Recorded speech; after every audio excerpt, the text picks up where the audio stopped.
स्वागत है आपका एजुकेशन प्लैनेट पर। मैं रेखा गुरीजा।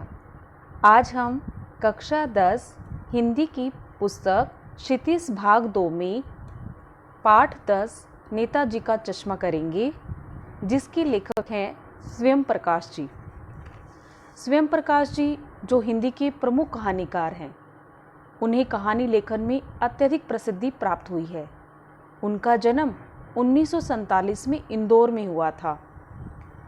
इस पाठ में नेताजी का चश्मा, जैसा कि नाम से ही स्पष्ट हो रहा है कि इस पाठ में किसी नेताजी के चश्मे की बात होगी। अब बात यह आती है कि ये नेताजी कौन है और चश्मे की क्या कहानी है, जो हम इस पाठ में पढ़ेंगे। नेताजी से अभिप्राय है सुभाष चंद्र बोस जी से, जिनका हमें स्वतंत्रता दिलाने में बहुत बड़ा योगदान रहा है। उन्हें हम नेताजी कहकर संबोधित करते हैं। नेताजी एक चश्मा लगाते थे और एक टोपी पहनते थे, तो इसी चश्मे के इर्द गिर्द यह कहानी घूमती है। तो कहानी शुरू करते हैं। ये कहानी एक कस्बे की है। कस्बा मतलब एक शहर से छोटा और गांव से बड़ा होता है। इस कस्बे में एक चौराहा था। चौराहे का मतलब होता है जहाँ से 4 रास्ते निकलते हैं।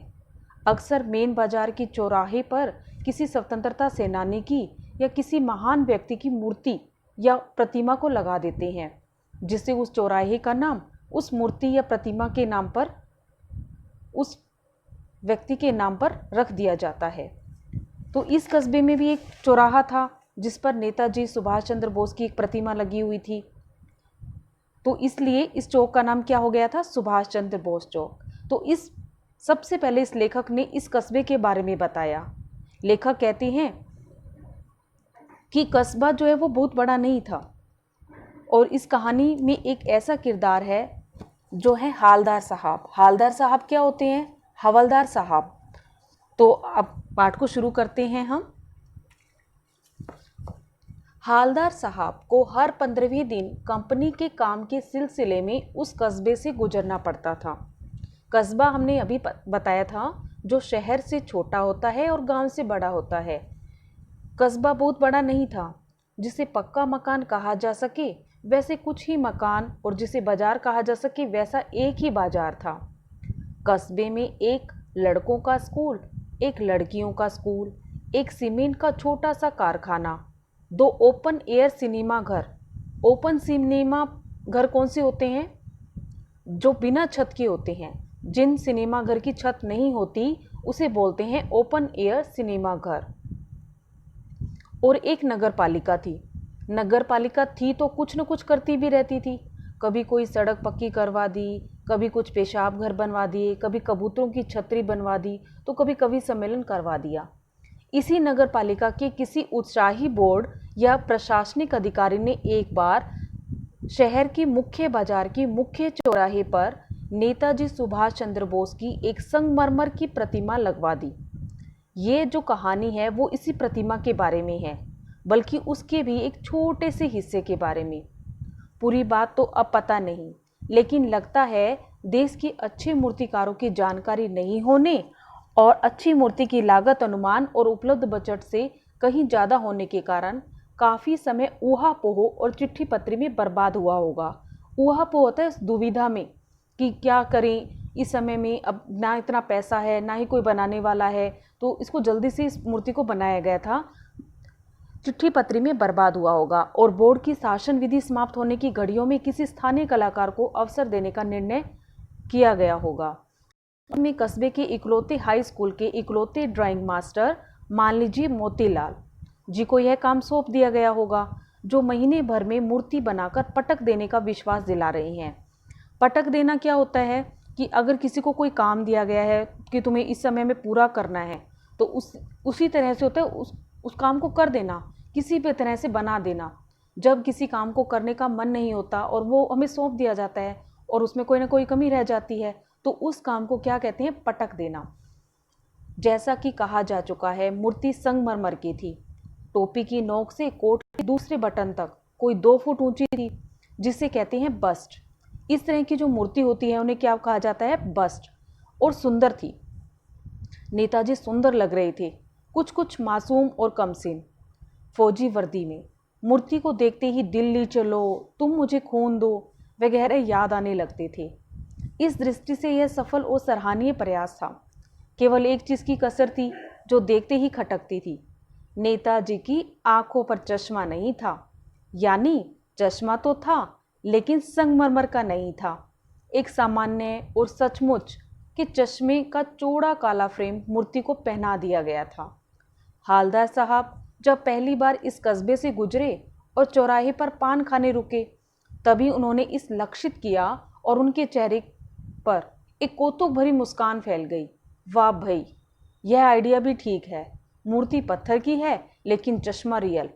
कि जिस मूर्तिकार ने इसे बनाया था वो चश्मा बनाना भूल गया होगा, और ये जो चश्मा है उन्होंने क्या किया, बाद में रियल चश्मा पहना दिया। जीप कस्बा छोड़कर आगे बढ़ गई। तब भी हालदार साहब इस मूर्ति के बारे में ही सोचते रहे और अंत में इस निष्कर्ष पर पहुंचे कि कुल मिलाकर कस्बे के नागरिकों का यह प्रयास सराहनीय कहा जाना चाहिए। महत्व मूर्ति के रंग रूप या कद का नहीं, उस भावना का है, वरना तो देशभक्ति भी आजकल मजाक की चीज होती जा रही है।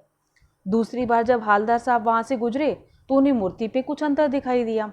ध्यान से देखा तो पाया चश्मा दूसरा लगा हुआ है। पहले मोटे फ्रेम वाला चौकोर चश्मा था, अब तार के फ्रेम वाला गोल चश्मा है। हालदार साहब का कौतुक और बढ़ा, कौतुक, हैरानी। वाह भाई, क्या आइडिया है। मूर्ति कपड़े नहीं बदल सकती, लेकिन चश्मा तो बदल ही सकती है। तीसरी बार फिर नया चश्मा था। हालदार साहब की आदत पड़ गई, हर बार कस्बे से गुजरते समय चौराहे पर रुकना, पान खाना, मूर्ति को ध्यान से देखना उनकी आदत बन गई थी। एक बार जब कौतूहल दुर्दमनीय उठा, कौतूहल होता है जब उनके जो हैरानी थी, जो आश्चर्य होता था, वो दुर्दमनीय होता है जो सहन नहीं होना, कि वो बार बार आते थे, बार बार देखते थे कि चश्मा और लगा हुआ है, तो वो उनकी जो सहन करने की शक्ति थी वो खत्म हो उठी थी कि क्या है कारण, किस वजह से चश्मा जो है बार बार चेंज हो जाता है। तो उनकी जो कौतूहल थी वो दुर्दमनीय उठी, तो पान वाले से पूछ लिया, क्यों भाई, क्या बात है, वह तुम्हारे नेताजी का चश्मा हर बार बदल कैसे जाता है। पान वाले के खुद के मुंह में पान ठूसा हुआ था। वह काला, मोटा, खुश मिजाज आदमी था। हालदार साहब का प्रश्न सुनकर आंखों ही आंखों में हंसने लगा। उसकी तोंद थिरकी, पीछे घूमकर उसने दुकान के नीचे पान थूका और अपनी लाल काली बत्ती सी दिखाकर बोला, कैप्टन चश्मे वाला करता है। क्या करता है? हालदार साहब कुछ समझ नहीं पाए। चश्मा चेंज कर देता है, पान वाले ने समझाया। क्या मतलब, क्यों चेंज कर देता है? हालदार साहब अब भी नहीं समझ पाए।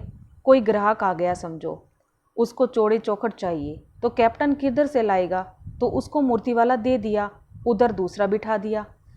तो क्या कहने का मतलब था, पान वाला यह कह रहा था कि जो कैप्टन है वो चश्मे बेचता था, और जैसे ही उसके पास कोई ग्राहक आता था और उसको वही चश्मा चाहिए होता है जो मूर्ति के ऊपर लगा हुआ होता था, तो वो चश्मा मूर्ति पर से उतार के उस ग्राहक को दे देता था और अपना कोई दूसरा चश्मा उस मूर्ति पर लगा देता था।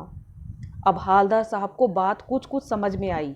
एक चश्मे वाला है जिसका नाम कैप्टन है, उसे नेताजी की बगैर चश्मे वाली मूर्ति अच्छी नहीं लगती है, बल्कि आहत करती है, उसे परेशान करती है, उसे दुखी करती है, मानो चश्मे के बगैर नेताजी को असुविधा हो रही हो। इसलिए वे अपनी छोटी सी दुकान में उपलब्ध गिने चुने फ्रेमों में से एक नेताजी की मूर्ति पर फिट कर देता है। लेकिन जब कोई ग्राहक आता है और उसे वैसे ही फ्रेम की दरकार होती है इच्छा होना, अगर उसे वही फ्रेम चाहिए होता है जो मूर्ति पर लगा है, जैसा मूर्ति पर लगा है, तो कैप्टन क्या करते हैं, वो चश्मा उतार कर उन्होंने दे देते हैं। चश्मे वाला मूर्ति पर लगा फ्रेम नेताजी से क्षमा मांगते हुए लाकर ग्राहक को दे देता है और बाद में नेताजी को दूसरा फ्रेम लौटा देता है। वाह भाई, खूब, क्या आइडिया है। लेकिन भाई, एक बात अभी भी समझ में नहीं आई। हालदार साहब ने पान वाले से फिर पूछा, नेताजी का ओरिजिनल चश्मा कहाँ गया? पान वाला दूसरा पान मुंह में ठूस चुका था। दोपहर का समय था, दुकान पर भीड़ भाड़ अधिक नहीं थी। वह फिर आंखों ही आंखों में हंसा, उसकी तोंद थिरकी, कत्थे की डंडी फेंक पीछे मुड़कर उसने नीचे पीक थूकी और मुस्कुराता हुआ बोला, मास्टर बनाना भूल गया। पान वाले के लिए यह एक मज़ेदार बात थी, लेकिन हालदार साहब के लिए चकित और द्रवित करने वाली। यानी वह ठीक ही सोच रहे थे। मूर्ति के नीचे लिखा मूर्तिकार मास्टर मोतीलाल। वाकई कस्बे का अध्यापक था। बेचारे ने महीने भर में मूर्ति बनाकर पटक देने का वादा कर दिया होगा, बना भी ली होगी, लेकिन पत्थर में पारदर्शी चश्मा कैसा बनाया जाए, कांच वाला, यह तय नहीं कर पाया होगा। या कोशिश तो की होगी और असफल रहा होगा, या बनाते बनाते कुछ और बारीकी के चक्कर में चश्मा टूट गया होगा, या पत्थर का चश्मा अलग से बनाकर फिट किया होगा और वह निकल गया होगा। उफ। तो इसमें क्या पढ़ा हमने कि जो हालदार साहब हैं वो बार बार सोच रहे हैं कि क्या कारण हुआ होगा, कि किस कारण ऐसा चश्मा जो है रियल चश्मा साथ में नहीं बना, मूर्ति के साथ क्यों नहीं बनाया गया। यही सोचते हुए वो अपने अंदाजे लगा रहे हैं कि या तो इस पे पारदर्शी चश्मा कैसा बनाया जाए, कांच नहीं तय कर पाया होगा, असफल रहा होगा बनाने में, कुछ बारीकी के चक्कर में, कुछ पैसों की कमी के कारण। तो वो अपने अंदाजे लगा रहा है। आज के लिए इतना ही। आगे का भाग हम दूसरे पार्ट में करेंगे। अगर आपको वीडियो अच्छी लगी तो लाइक कीजिए, शेयर कीजिए और सब्सक्राइब करना तो बिल्कुल ना भूलें। Thank you. Have a nice day.